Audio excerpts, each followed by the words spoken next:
స్వచ్ఛమైన మానేపల్లి బంగారమే. తరతరాలుగా తరగని స్వర్ణ బంధాలు మన మానేపల్లి జ్యువెలర్స్. తెలంగాణ గత 10 ఏళ్లలో దేశానికి ఎంత కాంట్రిబ్యూట్ చేసింది ఎందుకు చెప్పు? ఆనాడు మేము అధికారంలోకి వచ్చినాడు 4% ఉండే దేశ జీడిపికి తెలంగాణ కాంట్రిబ్యూషన్.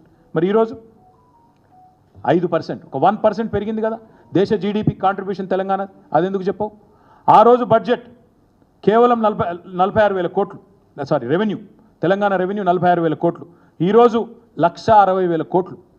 మరి 4 రెట్ల రెవెన్యూ పెంచితే అది చెప్పవు. మేము జీడిపి కాంట్రిబ్యూషన్ 1% దేశానికి ఎక్కువ పెంచితే చెప్పవు. హైయెస్ట్ పర్ క్యాపిటల్ ఈ దేశంలో మన రాష్ట్రం అని చెప్పవు. స్టేట్ ఓన్డ్ ట్యాక్స్ రెవెన్యూస్ ఇవాళ 80% పైన ఉన్న రెండవ స్థానంలో ఉన్న రాష్ట్రం భారతదేశంలో 84.2%తో. ఎస్ఓటిఆర్ స్టేట్ ఓన్ ట్యాక్స్ రెవెన్యూస్లో దేశంలో సెకండ్ ప్లేస్లో ఉన్నాం. ఇది చెప్పవు. పర్ క్యాపిటల్ చెప్పవు. నో పావర్టీ ఇండెక్స్ ఇందులో సెకండ్ ప్లేస్లో ఉన్నాం భారతదేశంలో. అది చెప్పవు. తెలంగాణ ఫిస్కల్ డెఫిసిట్ అంటే ద్రవ్యలోటు, అన్ని ఖర్చులు పోను ఎంత అనేది ఓవరాల్గా చూస్తే తెలంగాణ 14-15లో 1.9%, ఈరోజు 2.5%. కేంద్రం తంటాలు పడుతున్నది 5.1% పెట్టుకొని దాన్ని చేరడానికి తంటాలు పడుతుంది ఫిస్కల్ డెఫిసిట్ టార్గెట్.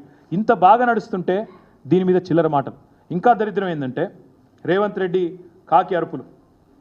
ఆయన అంటాడు మొత్తం నాకు అప్పులు కడతానికే పోతున్నాయి పైసలు, నెలకు 6,500 కోట్లు కడుతున్నా అంటాడు. సిగ్గు శరం ఉంటే ముఖ్యమంత్రి, నేను చెప్పింది తప్పైతే రుజువు చేయి లేదా రాజీనామా చేయి.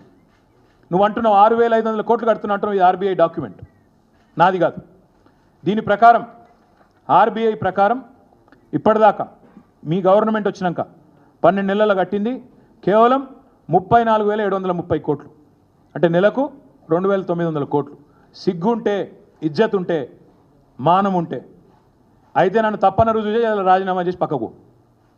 6,500 కోట్లని ముఖ్యమంత్రి అవ్వద్దని చెప్పచ్చా? ఇది ఆర్బీఐ లెక్క 2,900 కోట్లు మాత్రమే అని చెప్పి.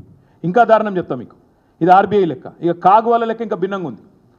కాగ్ ఏం చెప్తుంది? కాగ్ లెక్క ప్రకారం ఇప్పటి వరకు ఇంట్రెస్ట్ పేమెంట్ మీద ఏప్రిల్ నుంచి అక్టోబర్ వరకు ఈ ఫిజికల్ ఇయర్లో 15,152 కోట్లు.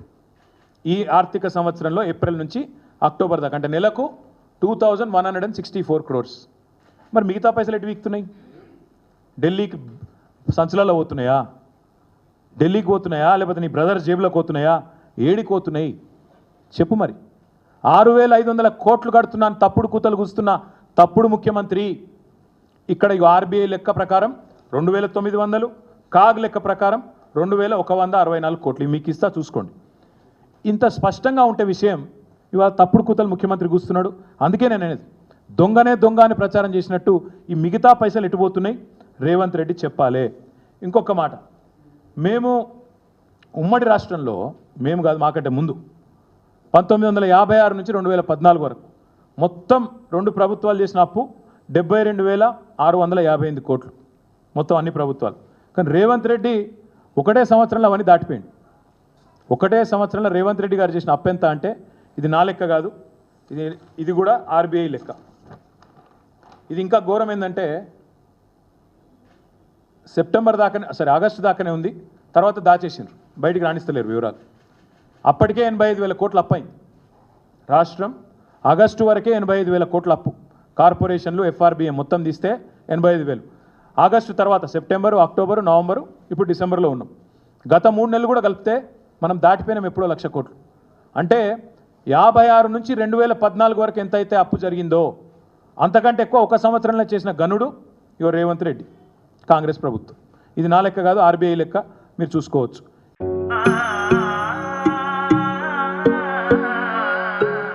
మనసైన మేని ఛాయ బంగారమే,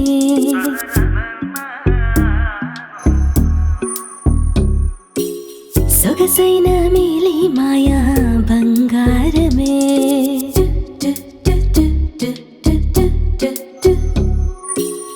అనుబంధాల హారం బంగారమే, అనురాగాల తీరం బంగారమే, నవ్యమైన నాణ్యమైన స్వచ్ఛమైన మానేపల్లి బంగారమే.